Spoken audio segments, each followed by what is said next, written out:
So, we're back into another Dragon Ball Super card game video. This one is with the Crit God himself. If you don't, get out of here, Jordan! Dude, it's my video, come on. Not playing the Crit God. Not playing Mass Saiyan. Yeah, we're playing the other one. Dude, like, everybody talked to me about that. It's like, where's the Mass Saiyan? I'm like, dude, I have it in my box, chill out. But yeah, you know, I'm an aggro player. I stay with this. Yeah. I love this leader, man.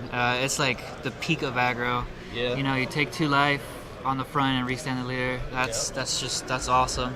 What I actually really like about this leader over the effect on the back is the fact that it draws 2 when it awakens. Like, I guess it's because it awakens at 3 rather than like a conventional 4. It draws 2 and untaps 1, which is super good. So if you don't know, on the backside, this leader is super insane. You have it actually draws when it swings, unlike other aggro leaders like Pan, which I played earlier. It has the effect during the battle where you sack a life, pretty much, and it gains 10k and triple strike, which is insane because you can swing on the front and untap it and awaken and use the effect. So you have essentially 3 swings with your leader potentially. Right.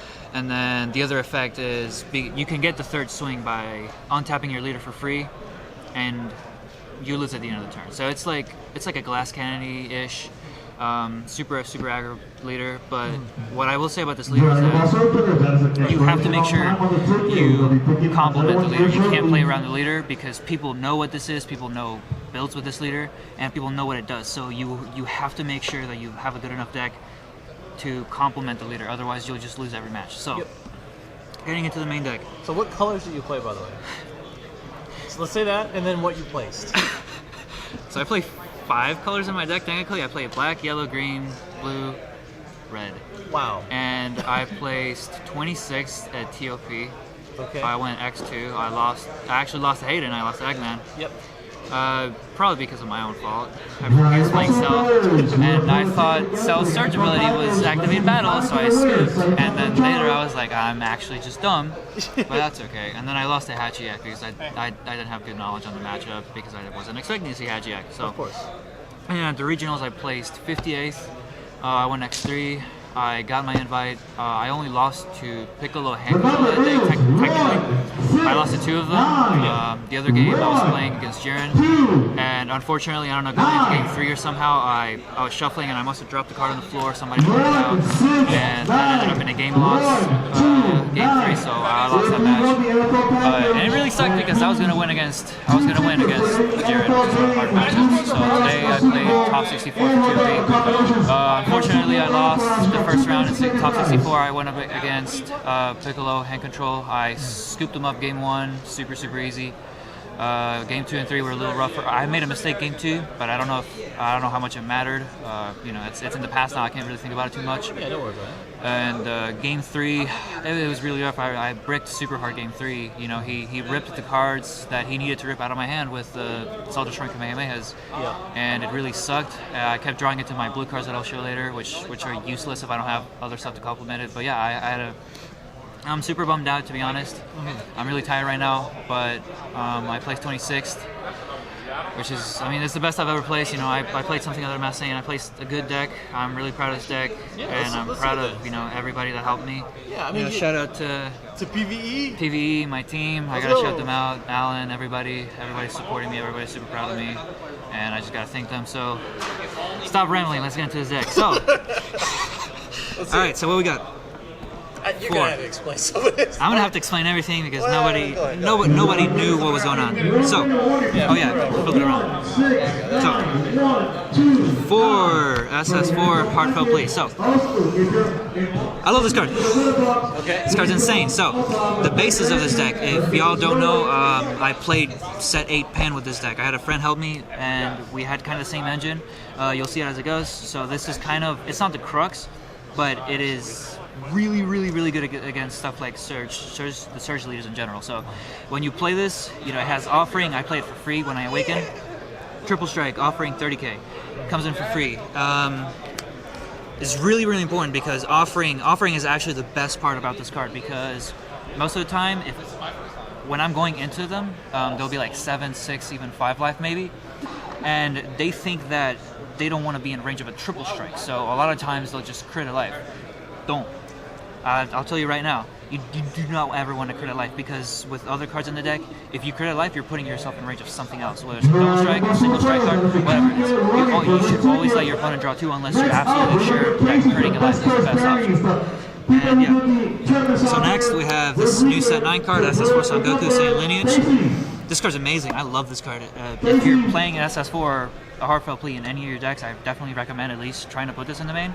It has Barrier. It comes down for 2 if your leader's in the front, and then when you activate Awaken, it gains 10 and draws you cards. So it lets you play SS4 really reliably because it has Barrier. It's just a really good card for this. So this is where we get into the more interesting stuff that everybody was like, what the heck are you doing in your deck? So that stuff makes sense, but then we have the 1-drops. We have 1-drops. We have 4 Kava and 4 Trunks. Okay. So they're self-awakening. I mean, everybody likes to play all these, whether it's Pan, Krillin, these. Yeah. They're super solid. I mean, they've always been ever since they came out, ever since set 1, I guess. Yep. Take a life, gain 10, and whatever abilities. But what makes this really good is, and I also play this in my Pan deck, so you have these 8 cards, and then you have Dark Rejuvenator Toa. Of course. So the idea is, if you don't know what this does, it's Overwhelm, and it will untap one of these guys. Which means I can swing again with them, which means I can take another life to get closer to Awakening, which means I can go off turn 2 potentially, even if they don't swing at me, or I get swung. If I get swung at once, I take 1 life, I can go off with this engine. So the idea is I swing twice with these guys, and they keep the 10k for the turn, so then they're going to be at 25, so I can play the SS4 a Heartfelt Plea off of it, which is insane. I mean, going off turn 2 with this is crazy. Like, I've always had people charge a multicolor on turn 1, and I have the nuts. I'm like, I'm sorry, but you're dead. But it's, I mean, this is kind of like, I guess my spice. It's what I had in the Pan deck back when State 8 was out, and I placed 28th at the Dallas PPG in November. But yeah, I mean, I love this. It's beautiful. Yeah. So now we're gonna get into kind of the blue engine. So we have Bean, we have. These are some more cards that people were like confused about. So I have 4 Weskai and I have 3 Jackos. Just cause. You might be thinking to yourself now, what the heck? Why? What is your deck doing here? Why? So my idea was, and if it wasn't for that guy right there, Jordan, I would have never thought of putting Bean in my deck. He will literally not build any deck that doesn't have Bean in it. So one day I was building this deck and I thought to myself, what if I put Bean in this deck? What if I put blue in this deck? And I did. And there wasn't really any like other blue cards I could make use out of. You know, there's the Awakening Talent Pan, but I already have 8 Self-Awakeners. Yeah. So in the end, I was like, you know what? I'll just have these like Jacko cards. Surprisingly enough, if I didn't have these Jacko cards in my deck, I would have lost many more games than I actually lost. Yeah. They saved my rear end against stuff like Surge Coup. I mean, Surge Coup is the deck I absolutely have to have these against. I mean, they go in, they can combo a lot, but the fact that I can combo a couple of these just saves me and allows me to kill them on the backswing. Right. And essentially, I mean, Bean is just amazing. It allows me to just extend even more than I already should be able to with 3 swings my leader, you know, this little engine and the SS4. Makes sense. And it's just super good overall. So up next, we have some cards that kind of just overall complement the deck. I have 4 Gogeta and 4 Draw Cell. So the idea with Gogeta here, Gogeta can also be potentially another way to play SS4, because if I swing with leader, if I go swing leader, I go down to 3, and I haven't had any of the other options. If I have Gogeta Bean, I can play Gogeta. It's not the most efficient, but it'll get SS4 out, which is just more important than anything in most games. And it's really good. It KOs a 4-drop or less, which is super good. And, like, I can't even tell you how good his effect is too, and he's a double strike 20k, like, and that's what I'm saying when people crit offering. If you're at 6 life and you crit a life to 5 and you take a triple strike, you're in range of Gogeta now. So like, it's just really good. And Infernal Villainy Cell, it's a green combo piece, so I can more easily get this out, and it's a draw. A lot of times when I put Bean in this deck, I was like, oh man, I actually have too much energy. I don't have anything to do, so I thought, what the heck? I'll just slap this card that draws me a card. Right. So it's super good overall. Okay. So next up we have Super Combo. I mean, I'm pretty sure y'all already know. Of course. Don't have to explain that. Oh my god, dude. this leader's green, like the fact I can play Pegasus in this deck it's insane, man. Drawing, just being able to see 2 cards in a deck that's aggro.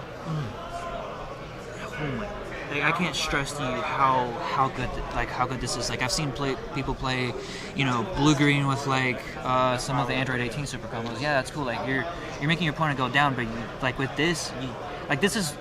I will say this with any aggro deck, and this is why decks like the Boo deck are also good. You have to be able to see a lot of cards in an aggro deck, no matter what.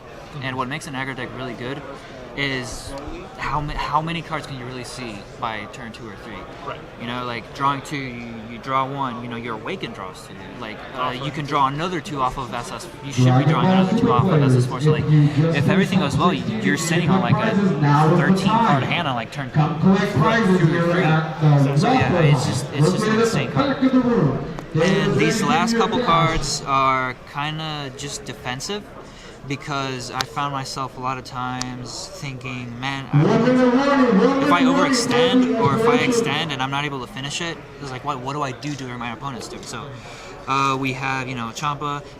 Funny thing is, this was supposed to actually be 3 Champa at the start, but we didn't have 3 Champa. So my dad was just like, screw it, just slap Mutaito in there.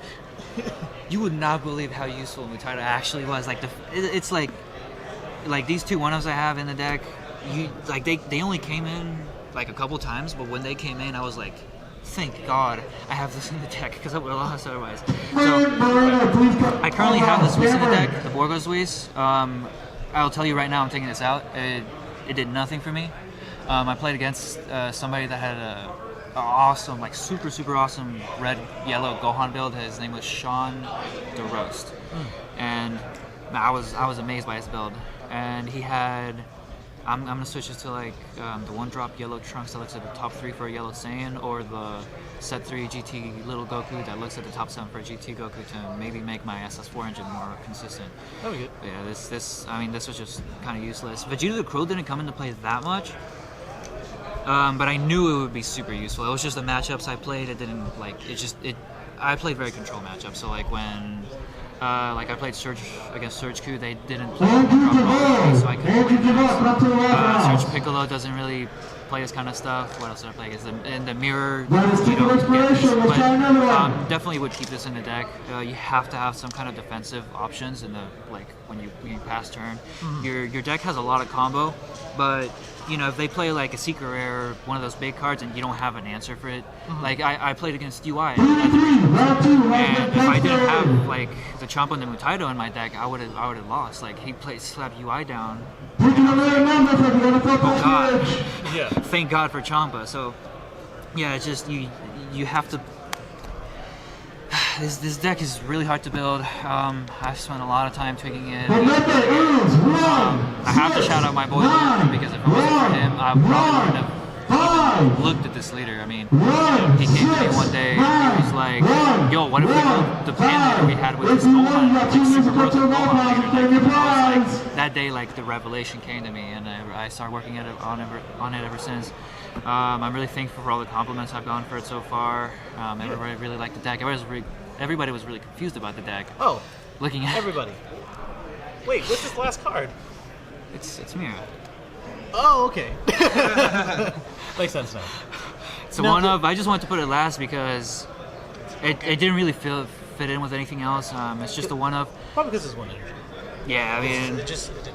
But again, it only came up like the first couple matches in the regional.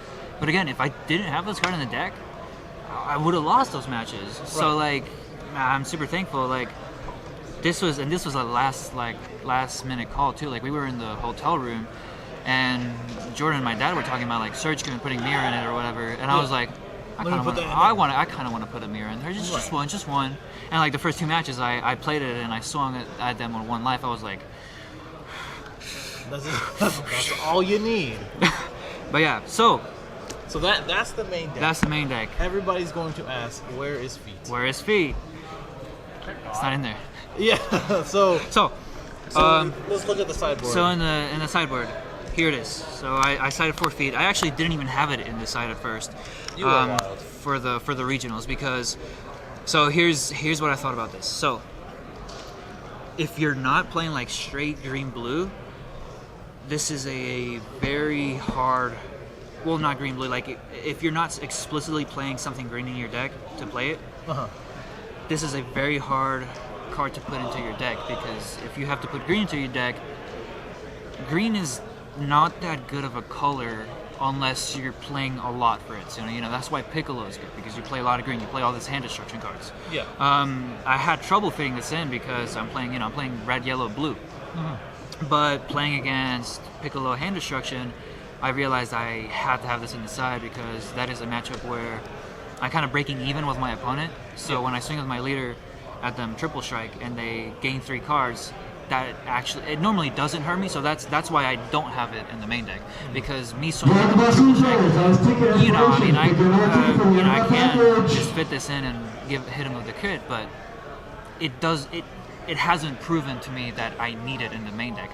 It's never really hurt me to hit them with give them 3 cards, unless it was Piccolo hand destruction. That was the only time. I ended up siding it like almost every game, because I just saw Surge matchups, and it's really good to hit Surge leaders specifically with crits, because they don't really draw with Surge, right? So I ended up fitting 4 things in the deck. They came in super useful, as you can imagine. Just a super useful. Everybody knows what it does in the deck. Yeah. So next up, I played 3 of the Dimensional Banisher Fu. I will say this: every round, I honestly will say, none of my main deck really was the MVP of these 2 tournaments. My side was the MVP.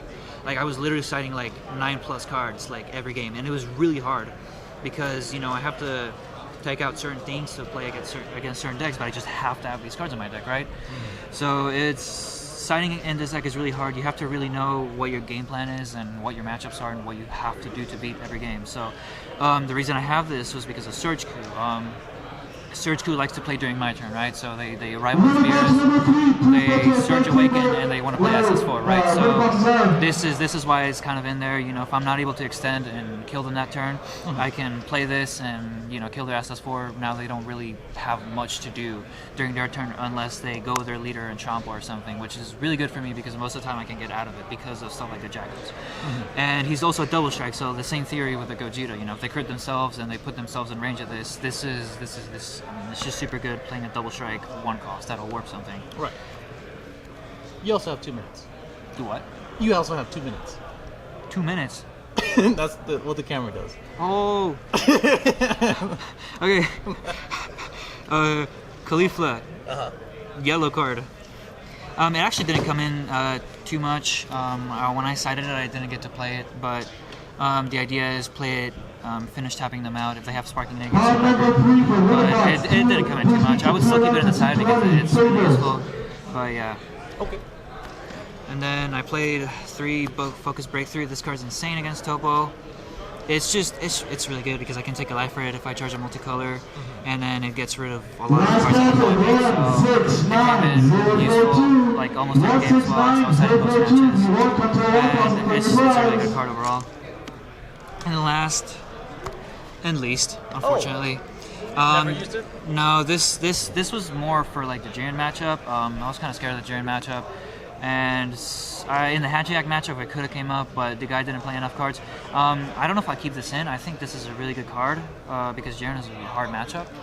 But this is the one card I'm kind of thinking about taking out. It didn't come in at all, but that's mostly because of the matchups I played. So okay, that's it. Makes sense. Thank you. That was a lot. That was a lot. Only because it's such a customized deck, I would say. Any last words or shoutouts? I'm tired. Yo, Daddy! Where's he at? He's right behind you. Right behind you. Okay, he's right there. Yeah, I don't know. Shout out to everybody. I got to meet a lot of cool people. I got to see everybody, I'm so thankful that I'm able to play this game and travel. For sure. Now I don't have anything for 8 months unless I'm able to travel out somehow. So, right back to Max Saiyan, and just gonna keep getting better. Again, shout out to PV, my team, for giving me this kind of opportunity. And yeah, that's it. All right, because we're out of time. Shout out to Eric for letting me do this. Hit him up anywhere. Leave a comment. Subscribe if you're new. We'll see you the next one. Say bye.